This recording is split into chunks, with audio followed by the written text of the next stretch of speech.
Allah Bapa kami yang bertata dalam kerajaan surga, kami mengucap syukur kepadamu, karena Engkau Allah yang begitu baik dalam hidup kami. Kau boleh mentibakan kami di tempat ini dengan selamat, Kau memimpin kami. Dan sebentar lagi kami akan sama-sama membahas satu kebenaran firman Tuhan, yang Tuhan boleh izinkan kami pelajari di dalam Calvinisme. Yaitu poin pertama, bagaimana kejatuhan total daripada kami semua sebagai umat yang berdosa. Oleh sebab itu kami meminta anugerah daripada Engkau untuk kami makin mengerti.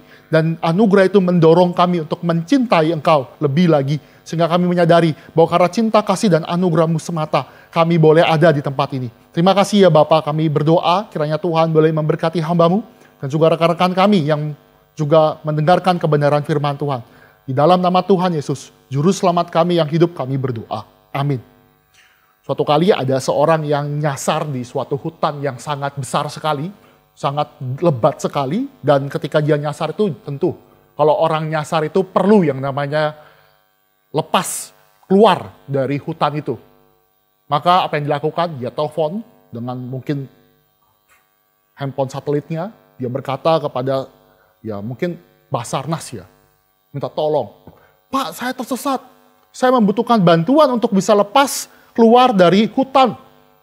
Dia minta tolong demikian. Tapi permasalahan daripada orang tersebut adalah ketika dia berbicara, dia meminta tolong, dia tahu kebutuhannya untuk keluar dari hutan yang berlebat ini. Tapi permasalahannya adalah orang ini tidak tahu posisinya di mana. Untuk bisa keluar dari hutan, orang itu perlu tahu yang namanya titik awal sehingga akhirnya menuju titik akhir. Tanpa titik awal, seseorang tidak mungkin bisa sampai kepada titik akhir. Ini menjadi gambaran bagaimana kita juga. Banyak orang pengen ke surga. Banyak orang pengen selamat. Pengen lepas dari segala yang membelenggu hidup kita. Tapi permasalahan, mereka tidak sadar. Atau bahkan kita tidak sadar. Kondisi kita seperti apa. Maka di dalam Calvinisme, gereja-gereja Injili, gereja-gereja Reform, menjelaskan kepada kita satu konsep, yaitu kejatuhan total. Atau kebutuhan mutlak akan anugerah, bukan kebutuhan relatif, tapi kebutuhan mutlak. Tanpa anugerah Tuhan, kita tidak bisa lepas dari dosa ini. Kebutuhan mutlak. Sebelum saya menjelaskan lebih jauh lagi, orang berdosa karena naturnya berdosa, apa karena dia melakukan dosa, maka disebut orang berdosa? Saya ulangi ya, orang berdosa karena dia melakukan tindakan berdosa, atau karena naturnya dia berdosa?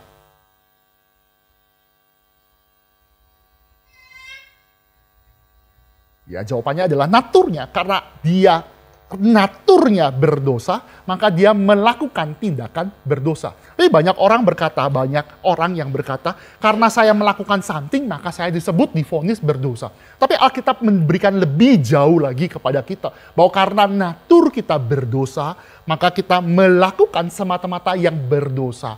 Bapak Ibu, nggak pernah kan anjing tiba-tiba mengeong? Anjing tiba-tiba mengeong. Nggak mungkin. Kenapa? Karena anjing pasti selama mungkin, pasti dia punya sifat natur sebagaimana anjing. Yaitu dia menggonggong. Tidak mungkin satu kali dia melakukan suatu berubah gitu ya. Jadi mengeong gitu. Tidak mungkin. Atau hal yang terjadi juga. Secara natur kita demikian. Secara natur kita adalah manusia yang berdosa. Itu di dalam total depravity. Tapi sebelum kita masuk ke dalam itu, total depravity ini jadi poin yang pertama yang kita mesti pelajari, yaitu total depravity. Total itu berarti total semuanya depravity. Artinya semuanya sudah jatuh di dalam dosa. Ini total depravity membicarakan kepada kita semua, yaitu apa? Bahwa seluruh aspek dalam hidup kita, tidak tercemar oleh dosa. Semua, baik rasio, baik hati nurani, baik yang namanya tindakan kita, semuanya itu sudah melakukan dosa, sudah tercemar. Artinya total, segala aspek itu sudah rusak, terpolusi, terbelenggu oleh dosa. Maka total depravity. Nah, ada perbedaan yang namanya total depravity dengan absolute. Absolute depravity. Kita tidak mengenal yang namanya absolute depravity. Absolute artinya bahwa manusia itu melakukan semata-mata jahat semua dan tidak ada kemungkinan berbuat baik. Ini kita tolak. total depravity ada kemungkinan kita bisa melakukan kebenaran relatif. Seperti seorang orang tua mengasihi anak. Seorang orang tua yang bisa mengasihi anak itu karena dimampukan, karena ada anugerah Tuhan sehingga dimampukan untuk melakukan tindakan kebaikan. Tanpa demikian maka tidak mungkin. Nah, kita menolak absolute depravity, artinya selalu manusia itu melakukan kejahatan. Selalu apa yang dilakukan itu selalu jahat, bahkan ada setiap kesempatan itu lakukan kejahatan. Ini kita tolak. Kita percaya di dalam teologi reform, total bukan berarti semua dalam arti kita melakukan jahat, tidak. Tapi total dimaksudnya adalah semua aspek dalam hidup kita, semua sudah tercemar oleh dosa. Baik rasio, baik hati nurani, baik juga kehendak kita. Semuanya sudah yang namanya secara radikal berdosa. Bapak Ibu dikasih Tuhan kadang-kadang ya, anak pemuda atau jargon-jargon muda itu, kalau kamu bingung, kalau kamu galau, ikuti kata hatimu. Selalu begitu kan? Hatimu bilang apa? Hati nuranimu bicara apa? Hati nuranimu membicarakan apa? Itu selalu dikatakan, yang selalu dibicarakan. Apa sih? Kalau misalnya galau, mau pilih pacar, galau pilih pekerjaan, atau galau ikuti. Hati nurani itu bersih. Kita menjelaskan dalam hal ini, tidak demikian. Hati nurani tidak pernah yang namanya tidak pernah dikatakan bahwa itu murni. Tidak. Alkitab mengatakan bahwa hati nurani itu adalah yang sebenarnya juga berdosa. Mari coba kita lihat satu bagian ya, satu firman Tuhan di dalam Yeremia 17. Jadi bagian juga penjelasan kepada kita. Yeremia 17. Yeremia 17 ayat 9, saya bacakan. Betapa liciknya hati, lebih licik dari segala sesuatu. Hatinya sudah membatu, siapakah yang dapat mengetahuinya? Alkitab mengatakan betapa liciknya hati. Bahkan John Calvin mengambil dari perikop ini, mengatakan bahwa hati nurani itu seperti pabrik berhala. Membuka hati apapun dijadikan berhala. Hati kita sudah jatuh dalam dosa dan hati kita selalu semata-mata melawan Tuhan. Tidak ada yang baik dalam hidup kita. Itu yang terjadi. Jadi nggak bisa dikatakan follow your heart, ikuti kata hati. Tidak. Itu jelas tidak mungkin, karena hati itu adalah hati yang licik. Nah, berhala di dalam kebaktian umum saya pernah berkhotbah, berhala itu segala sesuatu yang sebenarnya baik, yang murni, yang baik-baik, yang Tuhan berikan. Tapi yang baik itu akhirnya menggeser sumber kebaikan. Berhala itu menggeser Allah itu sendiri. Itu bisa segala sesuatu, bahkan di dalam reform pelayanan anak, atau apapun bisa dimention, pelayanan itu baik. Dapat anak tuh baik, punya pasangan tuh baik, pekerjaan pun Tuhan katakan tuh baik.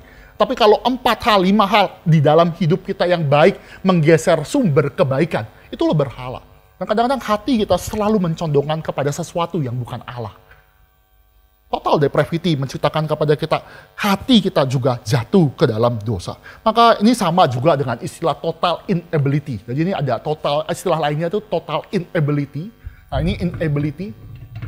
Inability itu berbicara kepada kita ketidakmampuan manusia mencari keselamatan. Ketidakmampuan mencari Allah, perkenanan Allah. Tidak ada merit of salvation. Tidak merit itu artinya tidak ada kemungkinan kita menambahkan sesuatu dari diri kita sehingga kita layak diselamatkan. Ini tidak. Kita percaya di dalam ini bagian ini. Ini yang pertama. Lalu kita akan masuk lebih jauh lagi. Di dalam namanya kejatuhan itu tidak pernah lepas di dalam namanya konsep Kejadian pasal ketiga. Pak Ibu, saya rasa ini sudah klasik ya. Kejadian pasal ketiga menceritakan kepada kita manusia jatuh dalam dosa. Ada ular datang di Taman Eden, terus dia menggoda Hawa, dan akhirnya Adam dan Hawa jatuh ke dalam dosa.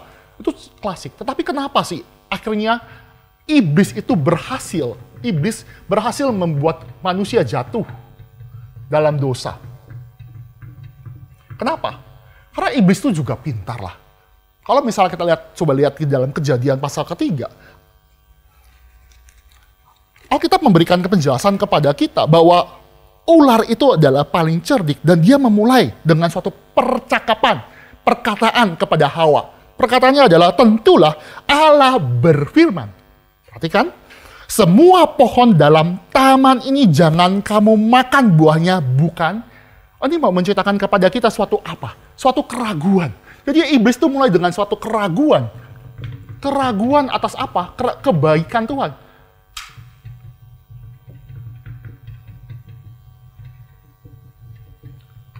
Keraguan. Dia mulai dengan kata bukankah Allah melarang kamu makan buah? Wah, kalau anak kecil dilarang, biasanya tuh rebel. Nggak boleh. Tuhan mulai, kamu boleh makan buah kecuali satu. Artinya Tuhan sudah berikan semua pohon kecuali satu. Enak gak? Enak dong. Semua pohon boleh kamu makan buahnya kecuali satu.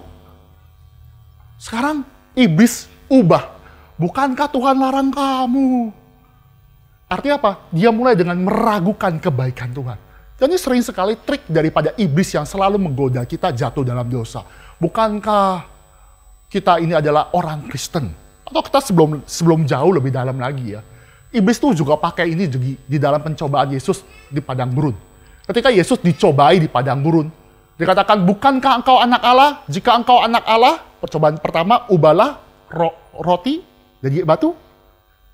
Batu jadi roti. Batu jadi roti. Batu jadi roti. Ini kan suatu pertanyaan yang suatu pernyataan, kok kamu anak Allah hidupnya kasihan ya. Lapar 40 hari. Kasihan ya. Kamu anak Allah, kok nggak bisa ubah batu jadi roti? Kasihan ya. Ini kan artinya Yesus itu dicobai dengan meragukan kebaikan daripada Allah Bapa. Baru Yesus di pasal sebelumnya di Matius 3 itu baru dibaptis. Baru dikatakan, inilah anakku yang kukasihi. Pasal 4 berikutnya apa? 40 hari dicobai. 40 hari dia tidak makan, sehingga dia dicobai di padang gurun, dia tidak mendapatkan apapun. Maka iblis masuk dengan perkataan, kalau engkau anak Allah, kamu kasihan, lapar, saya kasih solusi. Yaitu apa? Ubah batu jadi roti. Ya mulai begitu. Dan trik yang sama juga iblis suka pakai sepanjang zaman. Kalau engkau anak Allah, kalau engkau anak Tuhan, kalau engkau anak Geri, apalagi Geri Cikarang. Bukankah Tuhan berkata sekali selamat, tetap selamat? Berbuatlah dosa. Betul gak? Atau dikatakan Allah itu maha pemurah, betul? Setujulah ya. Allah itu maha baik, betul? Allah itu mencintai kita ya. Ya kamu lakukan dosa sekali lah, pasti diampuni. Betul gak? Nggak meragukan ya kasih kebaikan Tuhan ya. Allah itu baik kan? Maha pemurah kan? Kalau kita berdosa dan kita mengaku dosa di hadapan Tuhan, dia akan mengampuni, betul ya? Maka lakukanlah dosa. Betul gak? Inilah dipakai namanya iblis, meragukan kebaikan. Kalau Tuhan ya adalah Tuhan yang baik, yang maha pemurah, maha pengampun, memang sudah selayaknya dia mengampuni dosa kita. Maka berbuat dosalah supaya Tuhan itu kerja. Kerjaan dia kan harus mengampuni. Ya saya harus berbuat dosa supaya makin banyak Tuhan memberikan berkatnya. Itu adalah suatu pandangan yang dikatakan meragukan kebaikan. Tuhan sudah memberikan anaknya mati di atas kayu salib. Tentunya kita tidak bisa mengecewakan atau mendukakan hati Roh Kudus. Yang pertama, dia iblis mulai dengan hal ini. Yang kedua itu menciptakan keraguan juga. Keraguan apa? Keraguan atas firman Tuhan. Iblis berkata, setelah percakapan iblis dengan yang namanya Hawa, ketika percakapan ada percakapan, iblis tuh meragukan keseriusan daripada firman Tuhan. Dia berkata, kalau kamu makan nanti kamu mati. Kamu nggak akan mati.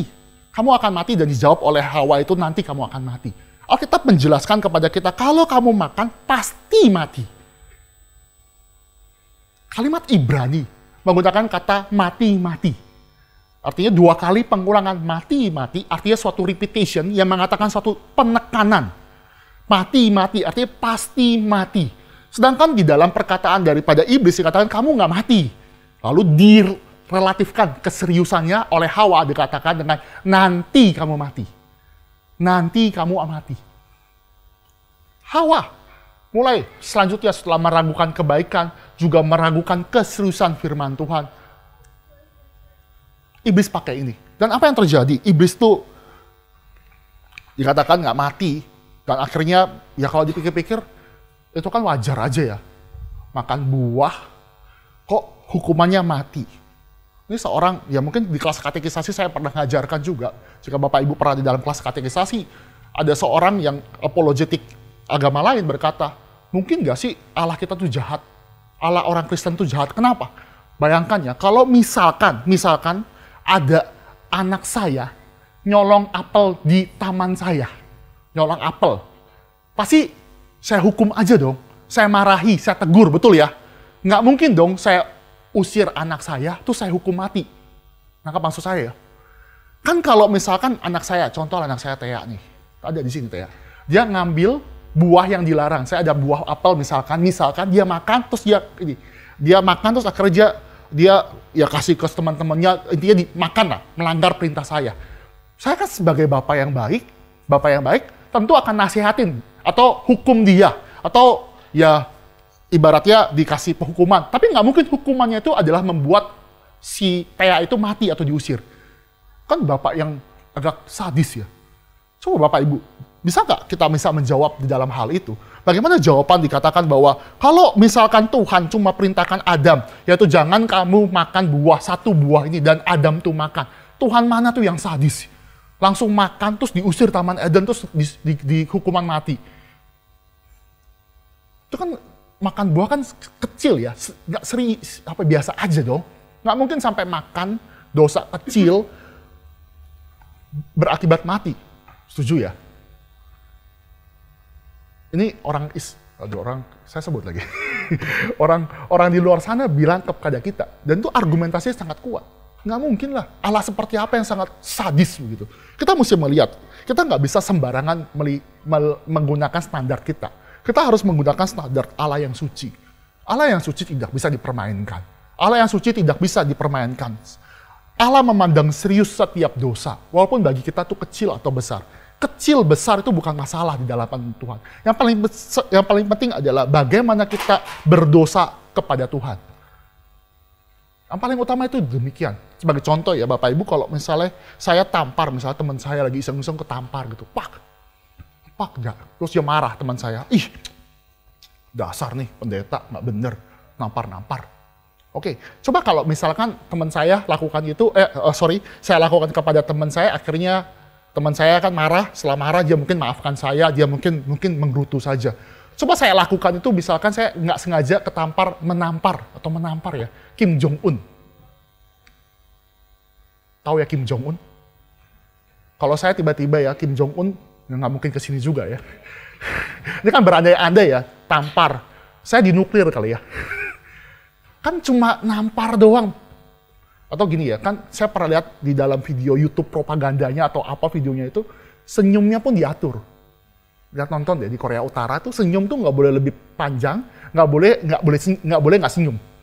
Bahkan di dalam tiap kesempatan Kim Jong Un datang semua senyumnya sama, ngeri loh, ngeri. Bayangkan kalau ada satu orang nggak senyum, mati loh, mati. Ketahuan sama Kim Jong Un nggak senyum pas dia lewat, mati nggak? Mati. Kan sepele dong, nggak senyum. Kalau saya berlakukan begini, kalau yang nggak senyum saya, mati. Kan gila ya kalau saya hamba Tuhan begitu ya, di gereja. Semua harus senyum kepada saya atau ke Pak Tama. Sesuai diatur, kalau nggak mati. Kan psikopat ya rasanya ya.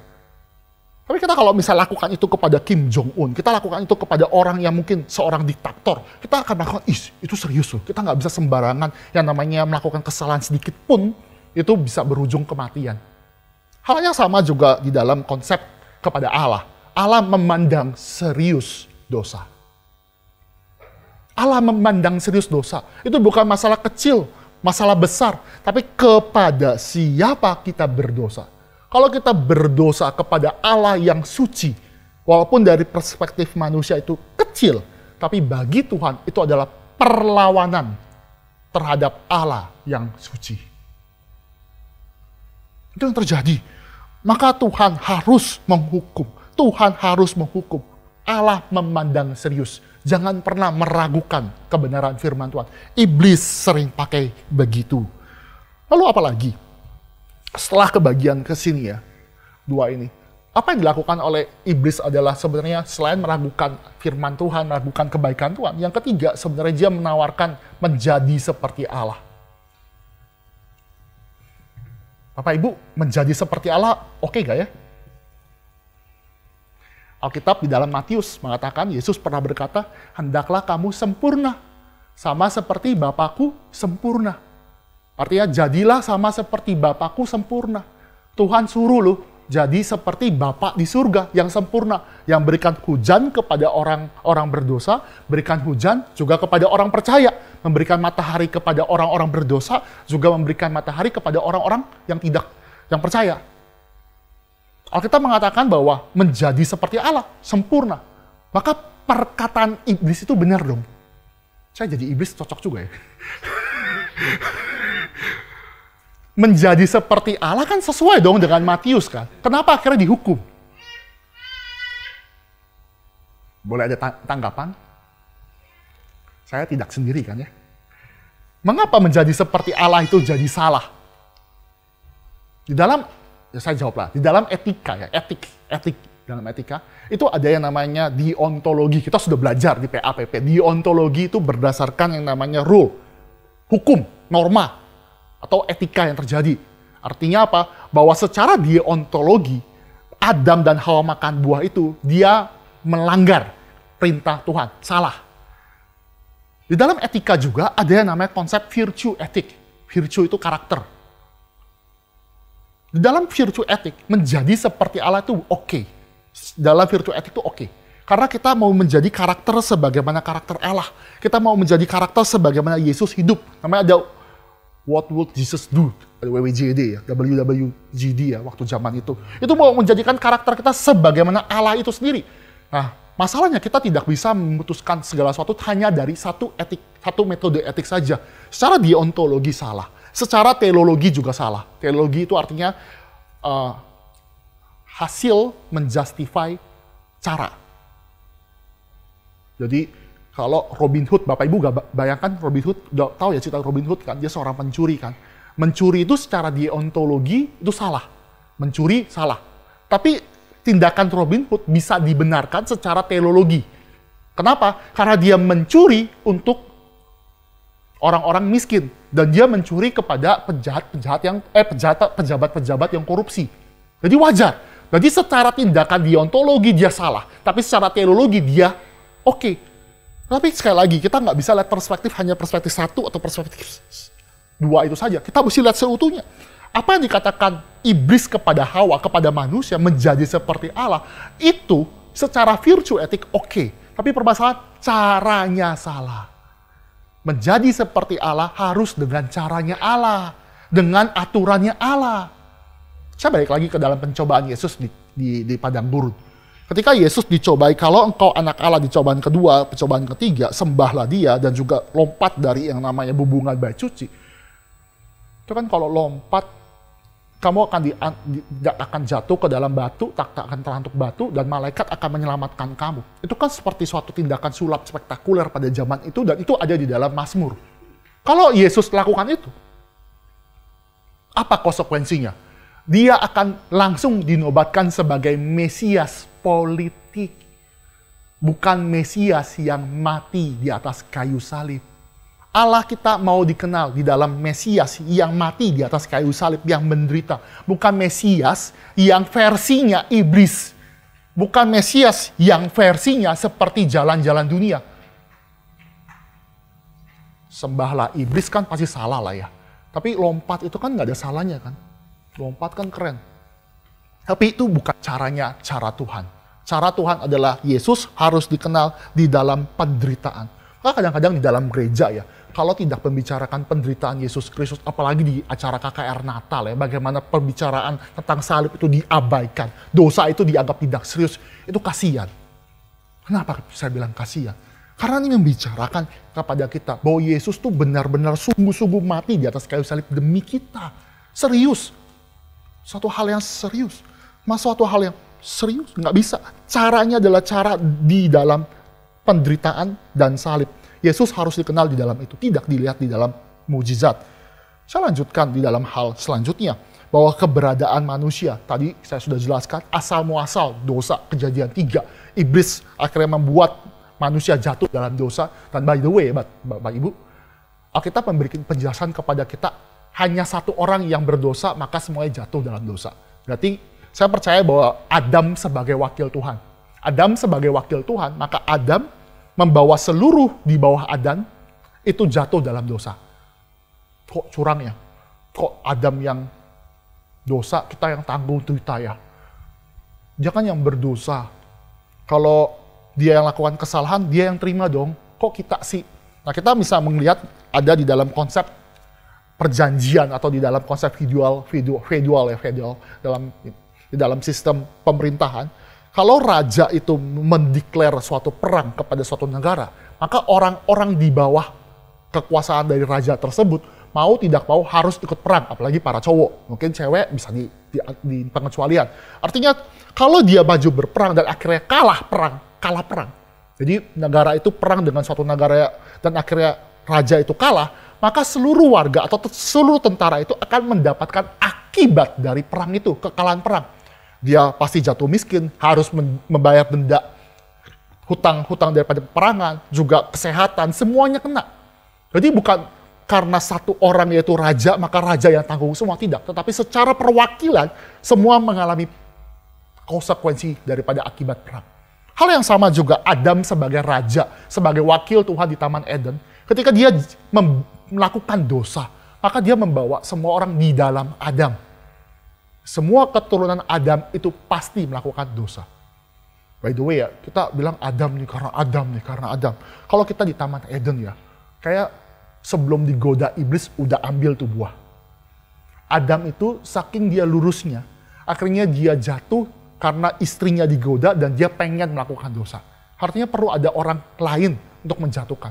Mungkin kalau kita sudah lahir dalam natur berdosa, natur kita sudah lahir dalam dosa asal kita, bisa jadi kita sebelum diberikan perintah jangan melarang, kita sudah makan buah itu. Anak saya disuruh jangan lompat-lompat di dalam kasur. Semakin jangan lompat-lompat, semakin melompat, semakin tinggi. Itu ada lagu Cocomelon ya, salah juga ya. Itu ada monkey jumping on the bed, terus jatuh. Itu jadi dia seolah-olah seperti monkey itu lompat, akhirnya jatuh, terus akhirnya masuk, ada dokternya, terus dia bisa balik lagi. Kalau jatuh kan benjol ya, sakit lah. Tapi dia berusaha seperti itu. Dia bilang jangan, tapi gara-gara pengaruh Cocomelon ya, jadi ya itulah pengaruh itu. Jadi dia melakukan. Udah dilarang tetap melakukan. Saya percaya kalau kita ada di Taman Eden dengan kondisi berdosa, pasti kita sebelum mungkin 1 hari atau mungkin kurang dari 24 jam udah makan. Saya pernah kasih contoh di WA wanita ya. Ada seorang adik kelas saya itu diberikan tugas oleh guru PPKN yang juga ngajar di kelas saya. Saya kelas 3 SMP, teman saya juga beda kelas yang paralel, saya lupa kelas berapa, berarti 3B atau 3A atau 3C, saya lupa. Sedangkan adik kelas itu, yang kelas 1 itu, diajar sama guru yang sama. Nah, karena dia baru masuk sekolah, kelas 1, dikasih tugas. Coba, menurut kamu aturan itu apa? Kan biasa diskusi, brainstorming, nggak dapat jawaban. Ngalor ngidur, gurunya kasih tugas. Coba kamu sebagai adik kelas, tanya kakak kelas. Nah, kebetulan dia tanya kakak kelasnya, teman saya, yang suka main bola juga sama-sama saya. Tahu apa yang terjadi? Dia jawab, aturan itu adalah dibuat untuk dilanggar. Tahu istilah itu ya? Aturan dibuat untuk dilanggar. Namanya masih adik kelas, dia lapor ke gurunya. Akhirnya teman saya kena omel. Dihukum. Lihat ya, semua manusia berdosa demikian. Selalu melakukan yang jahat. Semua jahat dan kita ada di dalam Adam. Saya percaya saya sudah tidak perlu menjelaskan lebih detail mengenai dosa asal. Kita dalam Adam, kita akan selalu melakukan apa yang berdosa di hadapan Tuhan, walaupun Tuhan tetap memberikan anugerah. Di dalam pembacaan terakhir ya, ini keadaan dosa bukan berbicara tentang moral saja, tidak. Tetapi kondisi kita tuh bangkrut di hadapan Tuhan. Jadi istilah dosa itu ada harmatia, ada pelanggaran. Tapi saya mengambil istilah yang sering kurang populer, yaitu kita bangkrut. Bangkrut di hadapan Tuhan. Kita seperti orang bangkrut, Bapak Ibu tahu ya bangkrut ya. Bapak Ibu tahu, bangkrut kan kayak kita punya hutang dan kita nggak bisa bayar, itu bangkrut. Ini hal yang sama. Kita di hadapan Tuhan, kita tidak mungkin bisa membayar hutang-hutang dosa. Kita totally bankrupt. Ilustrasi yang pernah saya pakai juga ya. Misalkan saya pinjam mobil Pak Jeko ya. Pak Jeko punya mobil Lamborghini. Sebelum nikah dia punya mobil, keren kan? Jalan-jalan. Terus saya pinjam dia, jalan-jalan ke ibu kota, naik mobilnya dia, terus saya tabrakin. Nggak sengaja ketabrak.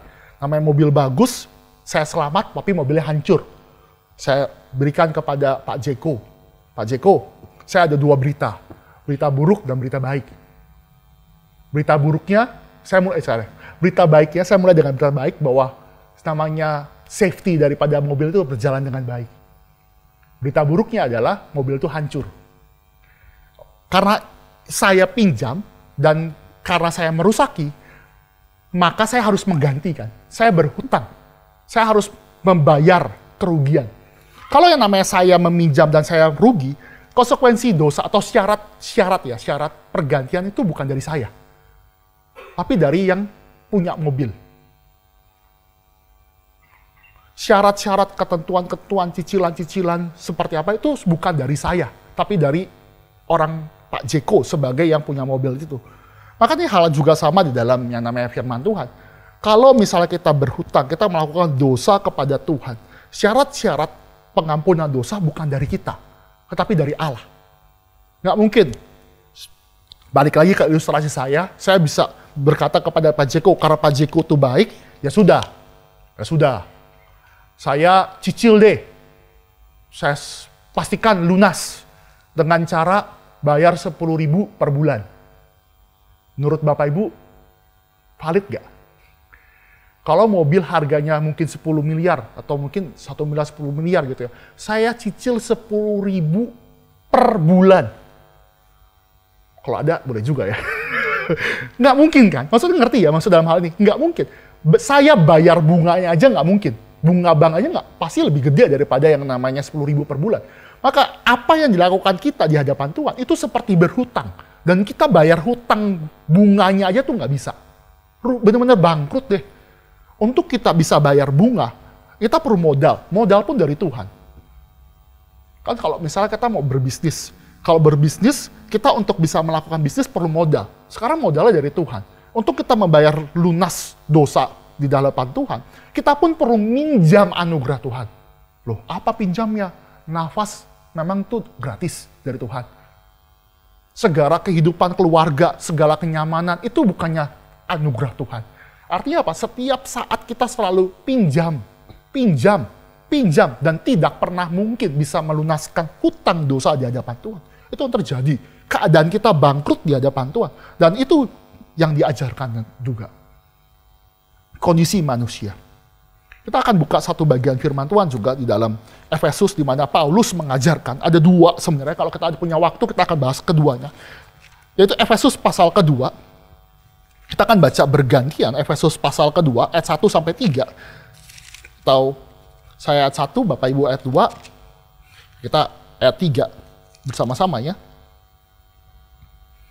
Efesus pasal kedua ayat 1 sampai 3, saya 1, Bapak Ibu 2, 3 kita bersama-sama. LAI memberi judul semuanya karena anugerah Tuhan, semua karena kasih karunia. Kamu dahulu sudah mati karena pelanggaran dan dosa-dosamu, ayat kedua.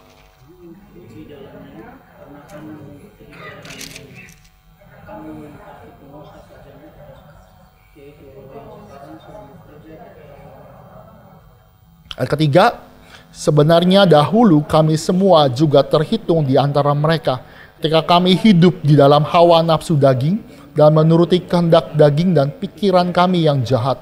Pada dasarnya kami adalah orang-orang yang harus dimurkai sama seperti mereka yang lain. Bapak Ibu yang dikasih Tuhan, di dalam buku yang saya baca, James Montgomery Boyce mengatakan kepada kita fakta, perspektif yang seringkali salah. Ada 3 perspektif yang sebenarnya kita perlu responi. Pertama adalah dikatakan bahwa manusia itu baik-baik saja. Perspektif yang diajarkan, manusia itu baik-baik aja. Tentu kita tolak ya. Atau perspektif yang perspektif kedua itu adalah perspektif yang mungkin banyak orang terjatuh di dalamnya, itu perspektif yaitu manusia itu sebenarnya sakit, butuh pertolongan, butuh dokter, dan Yesus adalah dokter. Atau perspektif 3 yang kita harus terima adalah manusia kondisinya mati. Saya akan membahas tentunya di dalam penjelasan 1, 2, 3. Kita percaya poin ketiga, yaitu manusia itu mati. Saya akan elaborasi. Kalau terima, ya katakan bahwa orang yang poin pertama manusia itu baik-baik saja, itu tentu nggak masuk akal karena Alkitab Bahkan dunia pun juga sebenarnya jarang menjelaskan kepada kita bahwa kita tuh baik-baik saja. Enggak. Itu sama aja seperti kita ya, udah punya kanker, nggak mau tes diagnosis, terus nggak mau ke dokter. Menganggap dirinya baik-baik saja. Nah itu parah sih. Saya rasa kita nggak sampai ke dalam perspektif itu. Nah perspektif kedua yang sebenarnya kita sering jatuh, yaitu manusia itu hanya sakit saja. Ada usaha manusia sehingga kita bisa mendapatkan anugerah.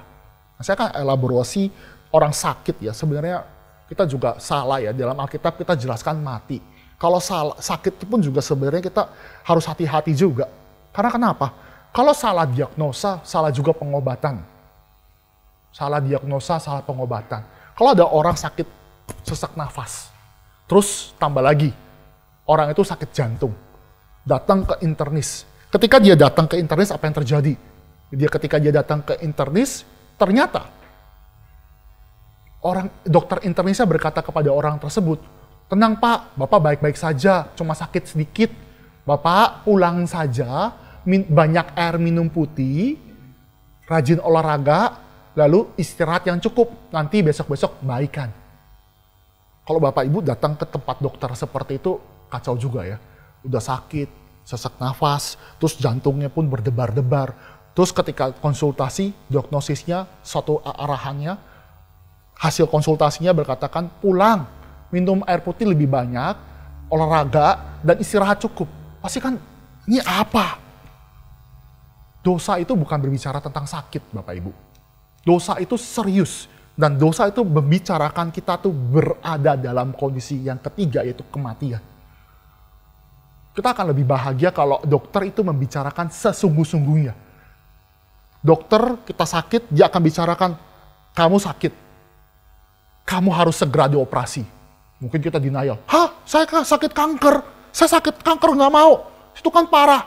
Apa yang harus saya lakukan? Nah, dokternya mungkin berkata dengan suatu perkataan yang tegas. Kamu harus dioperasi segera. Mungkin kita denial juga. Ah, nggak bisa. Operasikan mahal. Gimana saya nggak mau? Wah, kalau kamu nggak operasi, kamu segera bisa berakibat parah. Kamu harus segera dioperasi.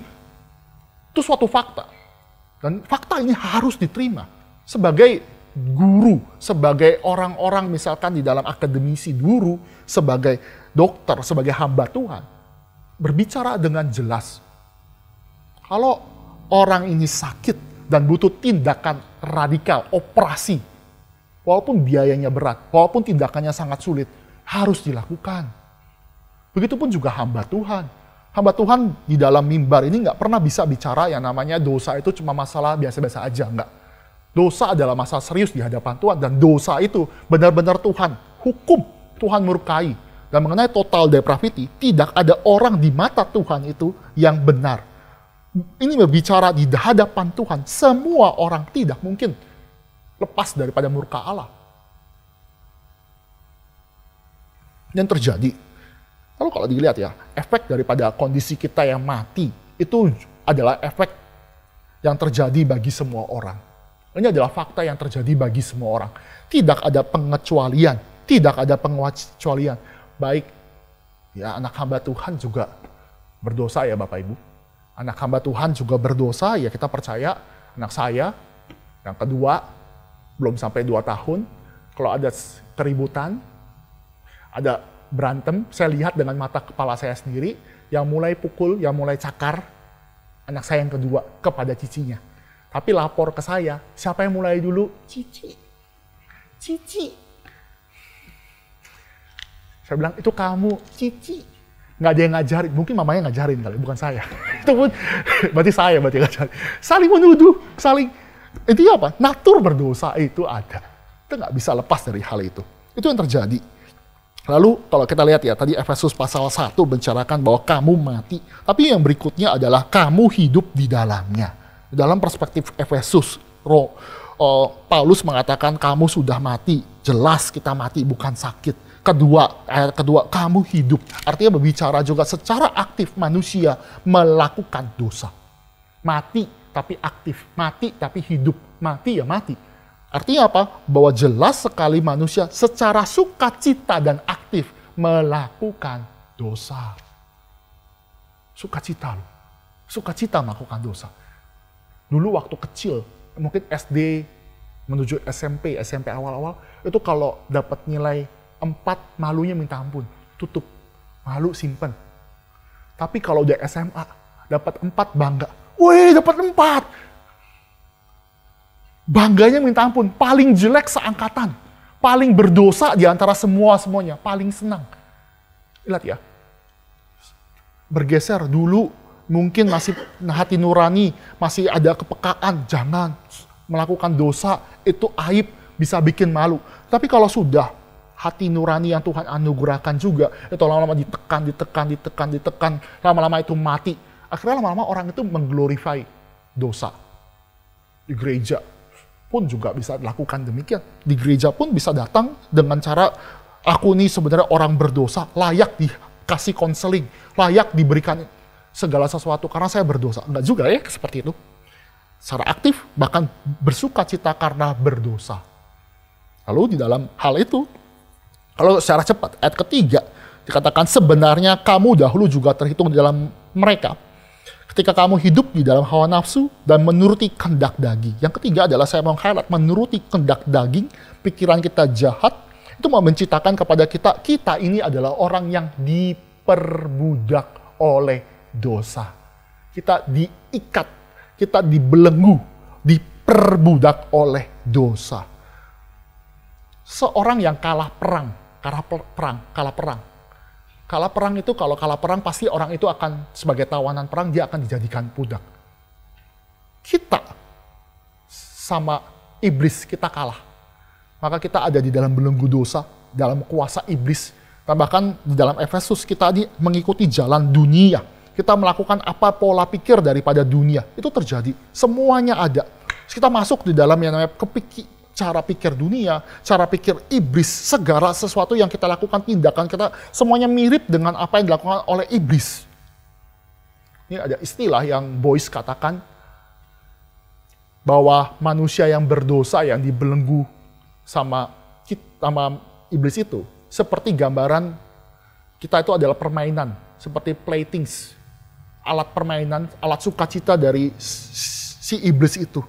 Lihat ya, iblis itu juga ya memang di dalam konteks saat ini dia sudah diikat ya. Tapi dalam itu dia senang juga makin banyak orang berdosa yang ikut dalam kejatuhannya dia.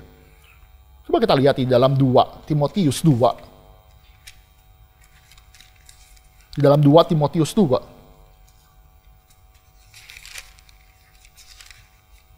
2 Timotius 2 ayat 26.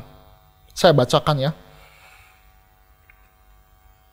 Dan dengan demikian mereka menjadi sadar kembali karena terlepas dari jerat iblis yang telah mengikat mereka pada kehendaknya.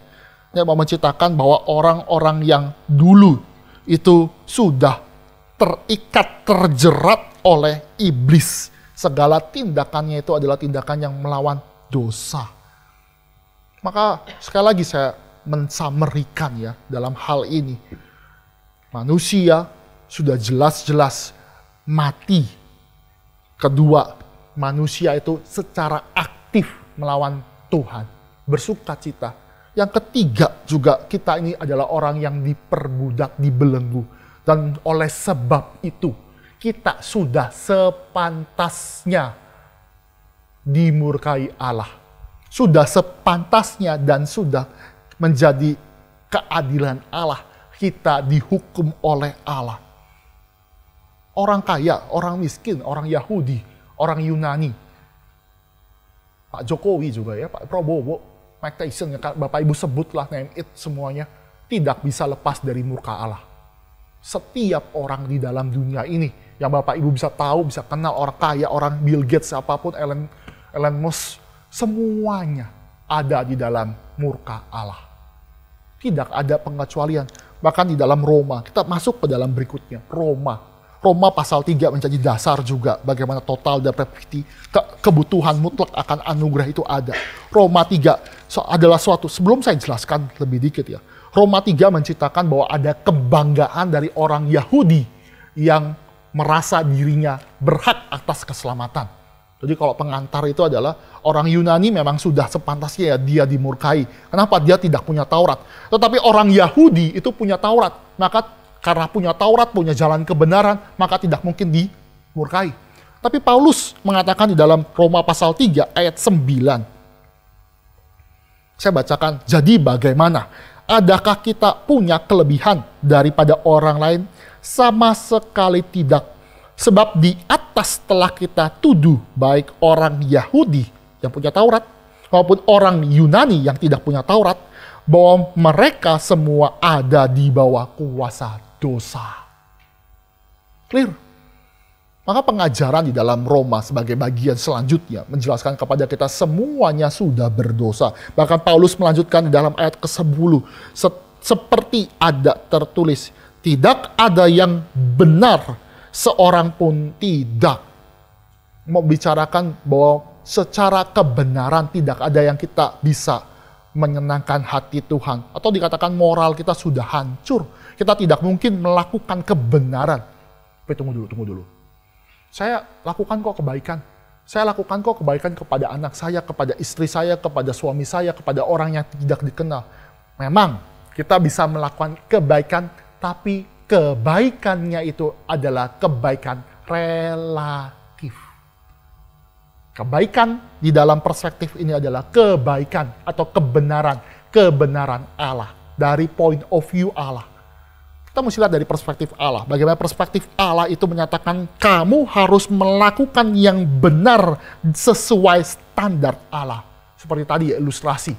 Kalau ada orang hutang dosa, syarat-syarat pembayaran itu bukan dari yang melakukan dosa, tetapi kepada siapa kita berhutang. Kepada siapa kita berhutang. Ini Boyce juga mengatakan, ini seperti di dalam dunia itu ya ada yang namanya kebenaran versi kita ya. Kebenaran dari point of view manusia itu seperti uang monopoli. Bapak Ibu tahu ya uang monopoli. Uang monopoli gimana? Yaitu berguna di dalam permainan monopoli. Waktu kecil saya senang main monopoli. Karena sepupu-sepupu saya tuh pada kecil semua. Saya jadi konglomerat di dunia monopoli. Tapi di dunia monopoli, uang monopoli itu tidak laku di dunia nyata. Betul ya? Kalau laku boleh sih, kasih tahu saya. Saya punya mungkin bisa beli. Nggak laku kan?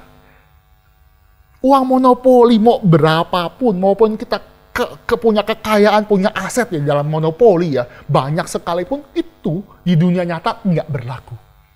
Hal yang sama sebenarnya dalam ilustrasi si Boyce mengatakan kepada kita.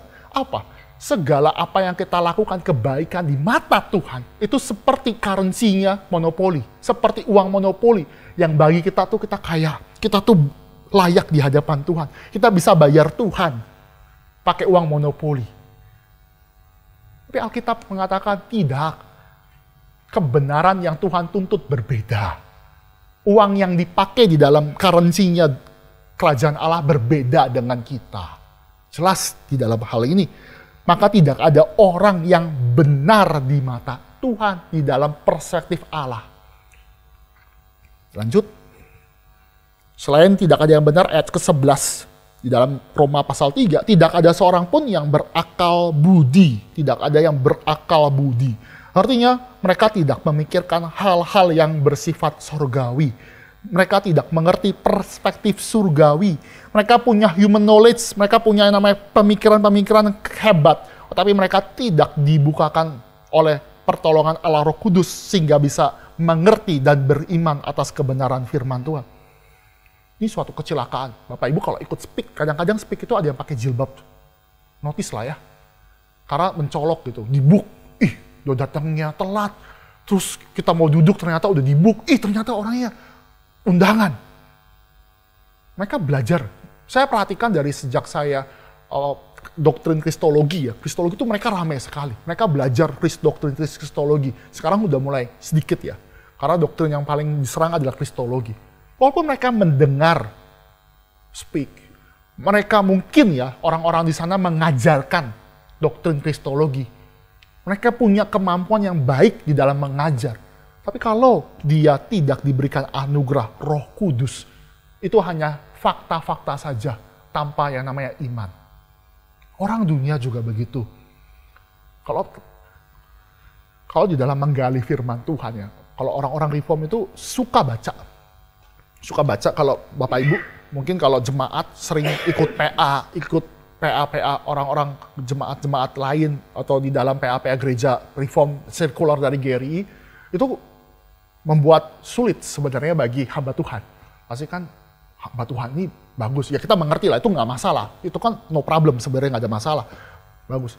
Tapi untuk sebagai, kalau udah di fase-fase naik-naik seperti itu ya, kadang-kadang hamba Tuhan reform pun juga harus baca buku karangan orang liberal. Loh kok begitu? Kok bisa ya nyebrang? Kan reform dong, baca reform. Memang ada suatu waktu baca buku karangan dari perspektif orang liberal, itu kadang-kadang tulisannya baik. Baik ya, tapi bukan berarti kita bisa imani, atau sesuatu yang bisa kita ambil cara pikirnya dia, cara pikirnya itu kita pakai di dalam cara pikir yang benar. Pakai, nyebrang. Tapi hati-hati ya, nyebrang jalan kan ada resiko ketabrak, betul ya? Betul ya, ada resiko. Makanya hati-hati, banyak orang-orang liberal lahir dari reform. Nah, kesempatan tanggal 19 ada penciptaan. Teologi penciptaan. Membaca narasi penciptaan. Saya harap Bapak Ibu boleh belajar bagaimana dari perspektif orang bukan reform. Ya saya percaya Pendeta Jethro sudah banyak baca di dalam buku-buku literatur-literatur. Itu bisa melihat dari perspektif cara baca orang Israel. Perspektif orang Judaism. Sehingga kita bisa bicara dari perspektif yang luas. Dan kita bisa mengambil keputusan dengan baik. Saya berharap, ya mungkin di bawah ada teman-teman dari pengajaran bisa membuka stand pendaftaran supaya kita sama-sama pakai tanggal 19 hari Sabtu untuk belajar kebenaran firman Tuhan. Tidak banyak hamba Tuhan yang berani nyebrang. Belajar buku-buku yang mungkin bukan teolog reform. Saya masih belajar di buku-buku yang reform. Sulit. Tapi suatu saat harus nyebrang. Karena jemaat makin bertumbuh, perlu makanan yang lebih baik lagi, kita perlu sama-sama lihat perspektif yang beda. Oke, saya lanjutkan di dalam bagian total depravity. Yang ketiga adalah tadi juga membicarakan mengenai bahwa kita ini rusak moral pada ayat ke-10, 11 kita dikatakan tidak ada yang berakal budi, pikiran kita selalu melawan Tuhan, dan yang 11b, tidak ada seorang pun yang mencari Allah. Tidak ada seorang pun yang mencari Allah. Itu berbicara tindakan, will. Ini udah otaknya, udah itunya juga salah. Terus sekarang tindakannya salah. Semuanya tidak ada yang mencari Allah. Loh, kan banyak juga yang beragama. Orang beragama belum tentu orang yang beriman. Orang beragama banyak.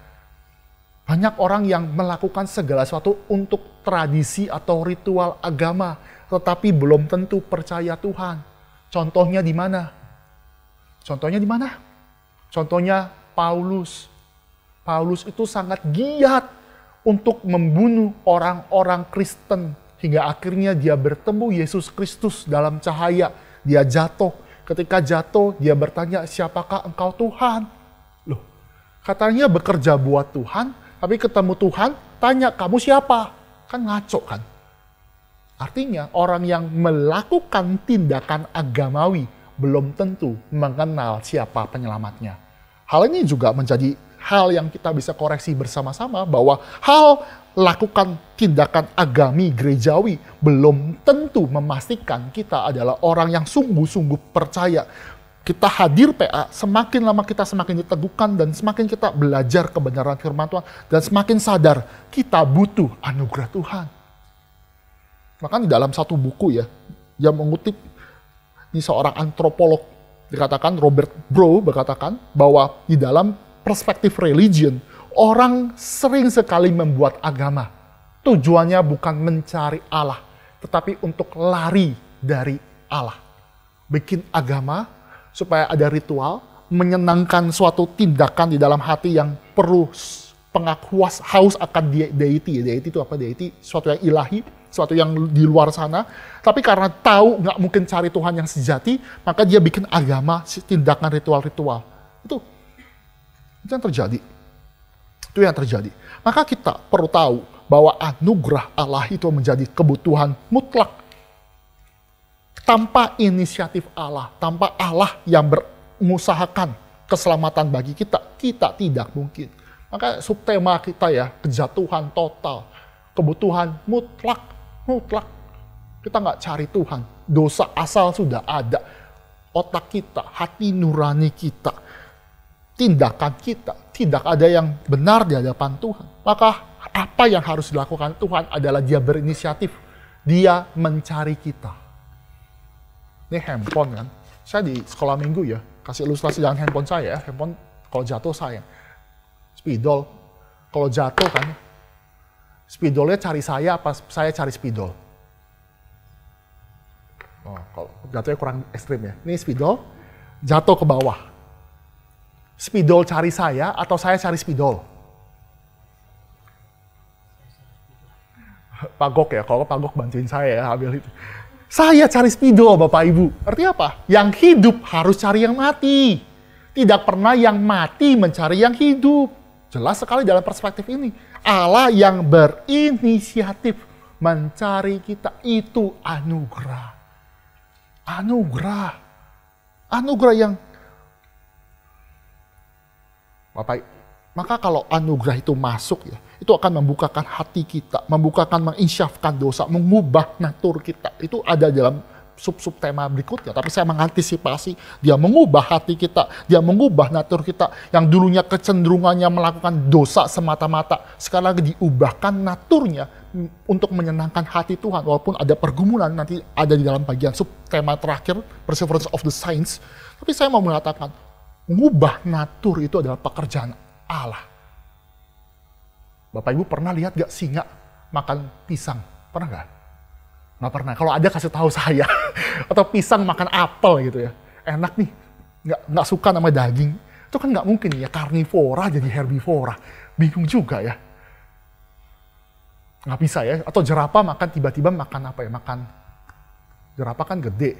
Dia makan misalkan anjing gitu. Nggak mungkin lah. Jerapah emang gede banget sih. Dia bisa tendang mati. Bisa bikin mati singa sekalipun. Tapi dia nggak akan makan singa. Atau makan yang namanya binatang lain. Dia herbivora. Nggak pernah yang namanya karnivora berubah jadi herbivora, herbivora berubah jadi karnivora. Nggak mungkin. Sesuatu yang melawan naturnya. Maka sama. Kalau Tuhan sudah ubahkan, sudah cari kita, mengubahkan kita. Kita yang dulunya tidak pernah mencari Tuhan, ketika diubahkan kita akan datang kepada Tuhan dengan pertolongan Roh Kudus. Sehingga kita minta Tuhan ubahkan. Dan Tuhan akan berikan dia kebenaran. Kita kebenaran. Tuhan akan berikan kita kebenaran dari Kristus Yesus. Inilah. Jadi, penutup ya, tadi kan saya ceritakan, kalau ada orang nyasar, perlu tahu posisinya. Dan inilah posisi kita. Posisi kita bangkrut. Posisi kita butuh anugerah. Posisi kita ini menjadi dasar kita membutuhkan juru selamat. Ini menjadi pengantar bagi kita di dalam pertemuan-pertemuan berikutnya. Kita akan belajar lagi dalam reformasi. Ini memang di dalam 5 poin Calvinisme bukan dari Calvin sendiri ya, tapi itu adalah pengikut-pengikut Calvin atau murid-murid Calvin yang mengkristalisasikan di dalam 5 point of Calvinism. Oke, saya tutup dalam doa dulu, baru kita masuk dalam tanya jawab. Mari kita tundukkan kepala, mari kita berdoa. Allah Bapa kami yang bertata dalam kerajaan surga, kami mengucap syukur karena Engkau begitu baik dalam hidup kami memberikan apa yang kami bisa berikan, yaitu anugerah yang juga berasal daripada Engkau. Oleh sebab itu kami meminta kiranya Tuhan boleh melayakkan kami, bukan karena kami layak, tetapi karena Tuhan yang memberikan anugerah. Kami membutuhkan anugerah itu sebagai syarat kami untuk bisa datang kepada Engkau.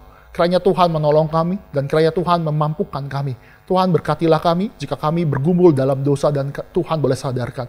Kiranya Tuhan dengan penuh kasih sayang, cinta kasih boleh memanggil kami pulang. Karena Engkaulah yang mencari kami. Dan kiranya Tuhan boleh menghidupkan kami semua. Kiranya Tuhan berbelas kasihan kepada kami. Di dalam nama Tuhan Yesus kami berdoa. Amin. Silakan Bapak Ibu jika ada yang mau didiskusikan di dalam poin ini.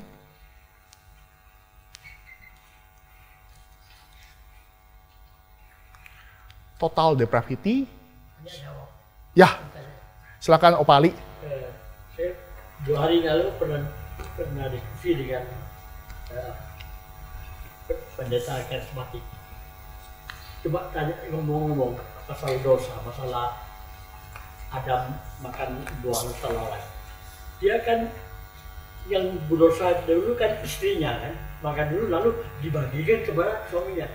Saya tanya sama pendeta, jika ini bukan di luar Alkitab, pikiran saya sendiri, jika Adam menolak pemberian Hawa karena Tuhan memerintah sama Adam jangan memakan buah itu, tapi istri yang ngasih dia, kalau dia menolak bagaimana kira-kira? Oke. Ya jawabannya memang tidak ada di Alkitab. Jadi saya tidak bisa menjelaskan lebih detail karena tuh faktanya kita jatuh dalam dosa dan Adam makan. Tapi kalau secara ini tentu ya, ini secara sistematik teologi ya. Sistematik teologi, Alkitab mengatakan bahwa karena satu orang yaitu Adam maka semua berdosa, oleh karena satu orang yaitu Kristus benar maka kita dibenarkan. Maka dalam perspektif yang supaya konsisten dalam sistematik teologi ya, kalau Adam tidak makan mungkin kejatuhan tidak ada. Karena kalau Adam tidak makan tidak ada kejatuhan. Tapi tentu itu berdasarkan spekulasi. Faktanya manusia makan. Dan sebenarnya dosa Adam sama dosa Hawa lebih berat dosa Adam. Kalau Hawa jatuh karena tergoda. Kalau Adam itu ada di sebelahnya Hawa, di sebelah Hawa itu, dia lihat istrinya makan dan dia mau, atau dikatakan di dalam Alkitab, dia melakukan dosa dengan tangan terangkat kepada Tuhan. Jadi kayak kepelintangan di hadapan Tuhan. Jadi nantangin Tuhan. Kayak orang melakukan perzinahan tuh di gereja, kan nantangin Tuhan kan. Seperti itu. Mana hukuman paling berat? Tentu yang sengaja. Mungkin di dalam perspektif pengadilan, mana lebih bahaya, lebih dihukum berat, yang melakukan pembunuhan berencana atau pembunuhan yang tidak disengaja. Kita jelas di dalam pengadilan Indonesia, pembunuhan berencana pasti mendapatkan hukuman maksimal sampai hukuman mati. Sedangkan pembunuhan karena tidak disengaja, misalkan ada begal, kita bela diri, begalnya mati. Itu ada kemungkinan kita disebebaskan. Oke, seperti itu Pak Ali. Jadi ini spekulasi saja ya. Jadi faktanya kita terima bahwa kita sudah berdosa dan butuh anugerah Tuhan. Jadi jangan salahin Adam lagi. Adam. Namanya jangan namain anak Adam ya. Teman saya ada namanya Adam. Vikaris Adam. Kemudian yang satu lagi Pak. Iya. Jika ini versi saya ya. Bapak Adam jika hidup lalu dia sudah makan, lalu dia merasa bersalah, lalu dia minta ampun sama Tuhan. Bagaimana kita? Apa? Ya kalau jawabannya, ya, sudah digigit, dibasuh, baru 3 tahun ya. Tuhan kan melarang kita memakan itu kan. Tapi dia terlanjur makan, terlalu ditelan, lalu dia minta ampun sama Tuhan. Bagaimana kira-kira? ya kalau di Pak Opali kalau kita lanjutkan sebanyak ya. Karena kalau dia makan, kalau dia insyaf, kalau ini, saya katakan memang Alkitab tidak membukakan. Alkitab memberikan kepada kita setelah dia makan, Allah cari. Tapi manusia sembunyi. Artinya apa? Manusia tidak bertobat. Manusia itu tidak mau anugerah Tuhan. Kan lihat ya, Alkitab memberikan penjelasan ketika hari sejuk, Allah itu berjalan-jalan di taman. Dan dia bertanya, di manakah engkau Adam? Adam tidak menjawab, aku malu, jangan jawab. Artinya apa? Dia denial.